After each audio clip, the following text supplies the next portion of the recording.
Convergent Pokemon are in, regional forms are out. What's up everyone, it's Dusty Go-Go, welcome back to my headcanon. Over the years, regional forms have started to feel more like color swaps than actual redesigns. And now I'm obsessed with this new category of Pokemon that focuses on creating a new design based on the silhouette of our favorite Pokemon. It reminds me of when Game Freak would tease new Pokemon by showing off their silhouettes, allowing fans to speculate what the new Pokemon would be.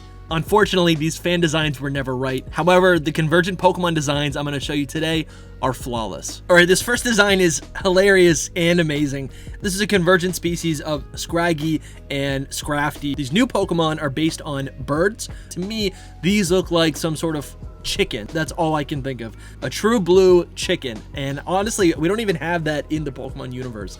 I do not count Torchic. The beauty of this design is that the loose-fitting, shedded skin of the Scrappy line, which is honestly kind of disgusting, it resembles pants into this new design, right? Claggy and Scratchy. The shape of the pants is now the Pokemon's nest. So these Pokemon carry around its nest with it, or maybe just create a type of clothing around its body. Because it's roosting everywhere that it goes, this Pokemon is permanently flying and ground type, which is a really unique typing. The original Pokemon are based on lizards, so they have scales all over their body, and those are turned into feathers, right? Appropriately turned into feathers on these new Pokemon. This is the beauty of a convergent species, right? If we were to get a fire type Scrappy line, it would literally just be more red. If we were to get a water type Scrappy, it would be a water lizard or water gecko or something. But by recontextualizing, by taking the original silhouette and bending it to the will of the artist, we're able to get this amazing bird Pokemon design. So here's a big question.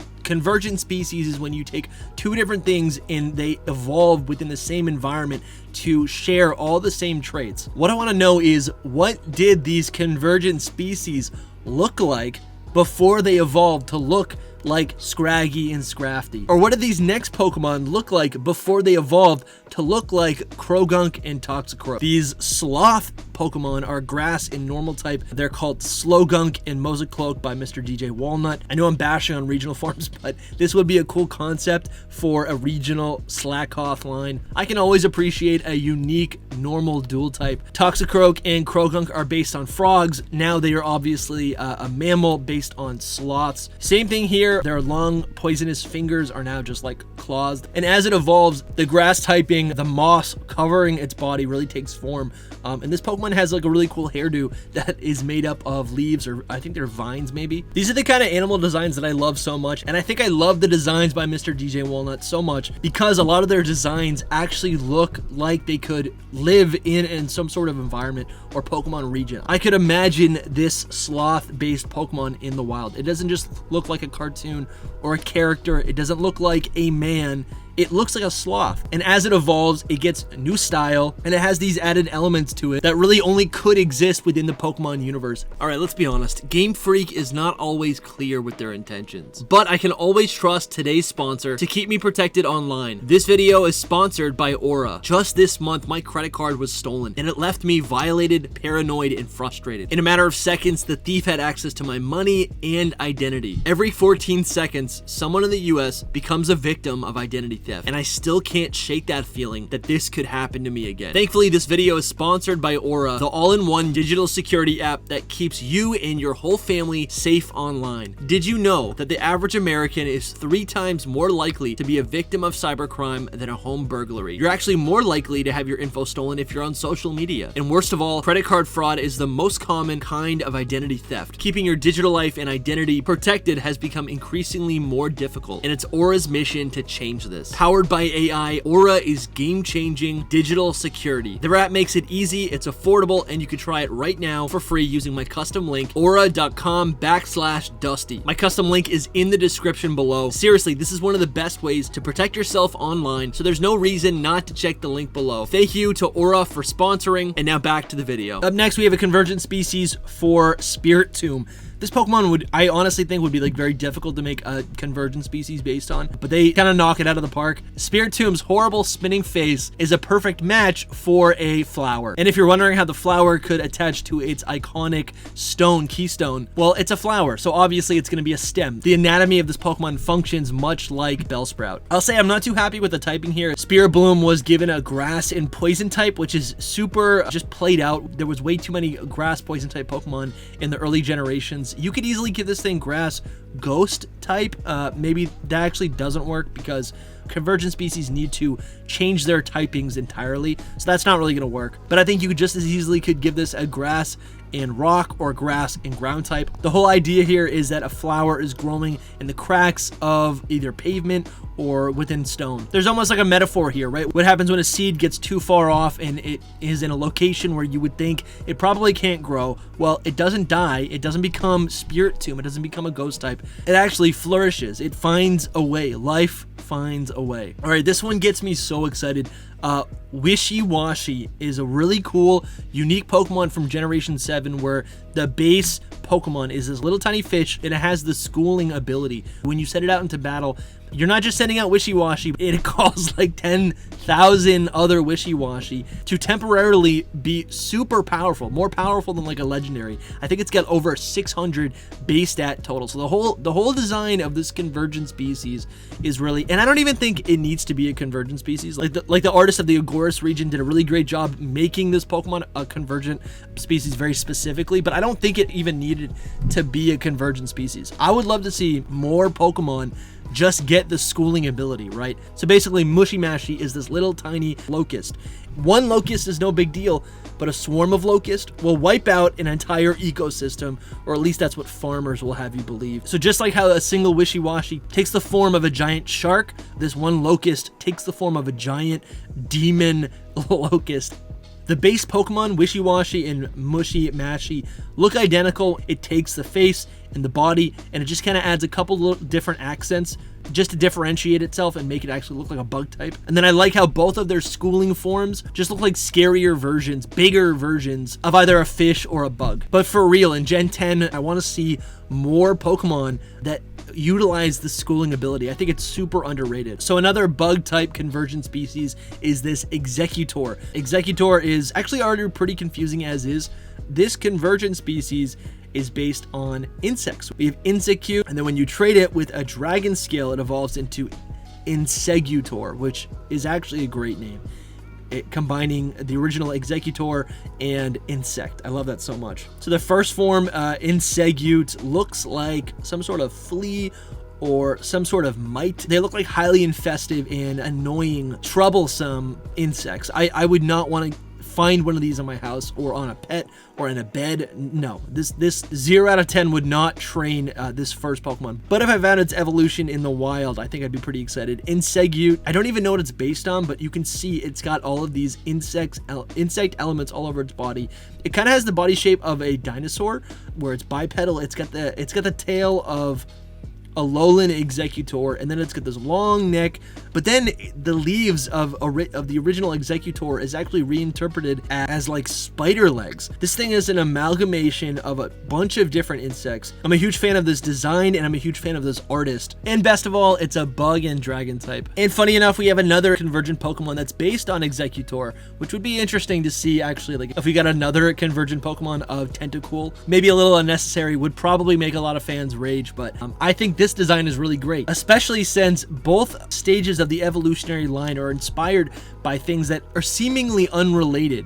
So the convergent Pokemon based on Execute is called Execule, which is based on molecules, which are all these different atoms. I'm not even going to pretend like I understand or remember my science lessons from high school, but I'm pretty sure there's like atoms or molecules have like certain formations, and then this is some sort of formation of a molecule, and then each section of the molecule has a little face. It kind of reminds me of a Duosion, that line. I think it's cute. They all have different personalities. One's angry, one's kind of like like mischievous. There's a sad one. There's one that's upside down.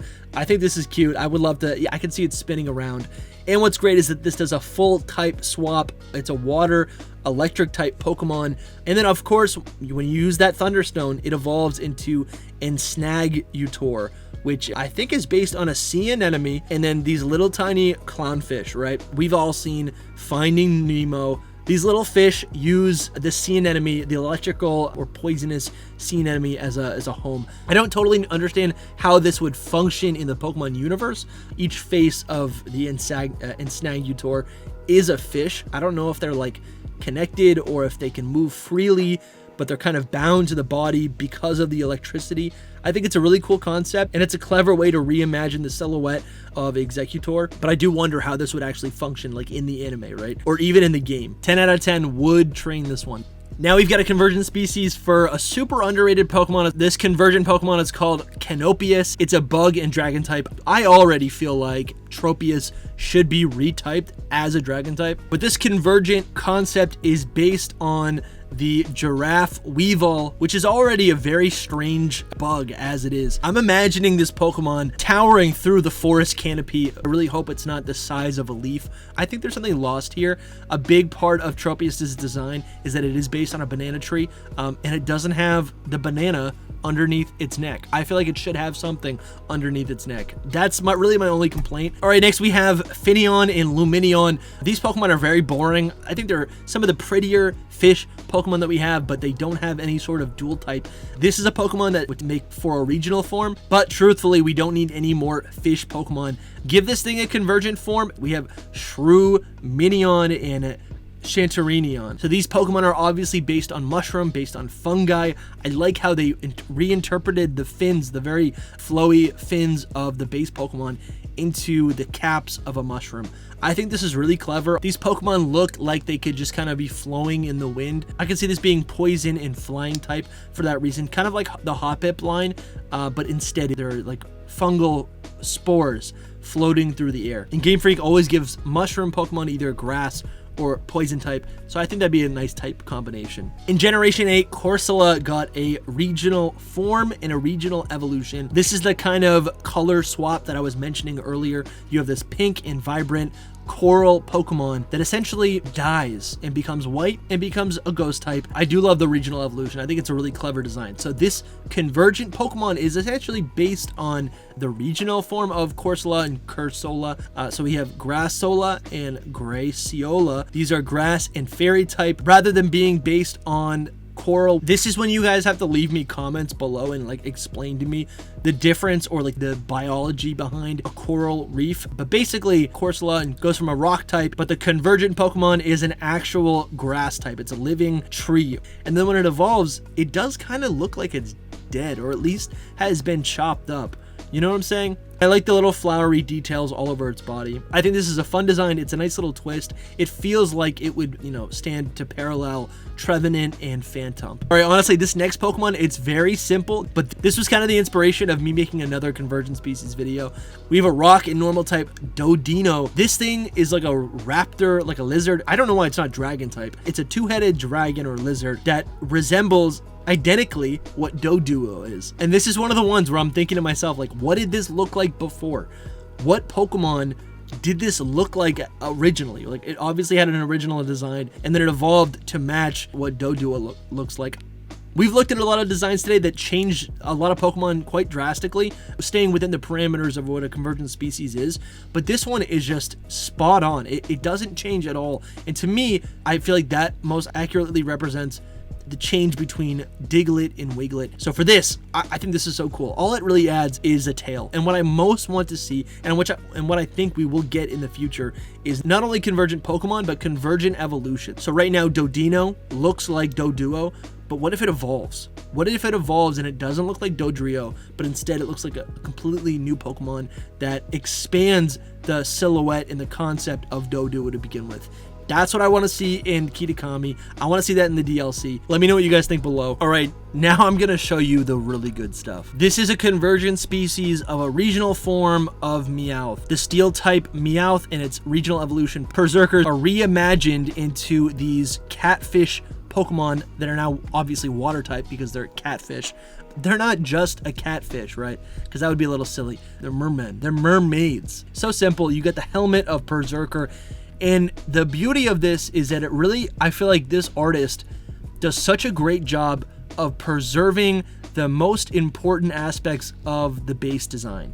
Literally everything is the same except for the lower half of the body, but it's essentially like just removing its legs. If you remove Meowth's legs, you're gonna have a tail, and that is what ends up being the fish tail. And now we've got Spitops and Tarantula. We've got a spider monkey. These are the type of play on words for convergent species that I thought we were always going to get. Like my favorite go-to one was crabgrass, right? You have a Krabby that is a different Pokemon. It's called Grassy, and it's based on crabgrass. It's literally a monkey that looks identical to these Pokemon. There's so much detail involved. The little beak of Spitops, you would think maybe that would be changed to, you know, look like a mammal, to look like a monkey, but it doesn't, because that little beak is just reinterpreted as like the chin of the monkey. They've all got the same eyes. They all have the same silhouette. The only thing that's different is anatomically things that would make sense for a monkey to have, like fingers. Both of these Pokemon are normal type, which is a little disappointing. You could probably make it like fighting. You can make it ground.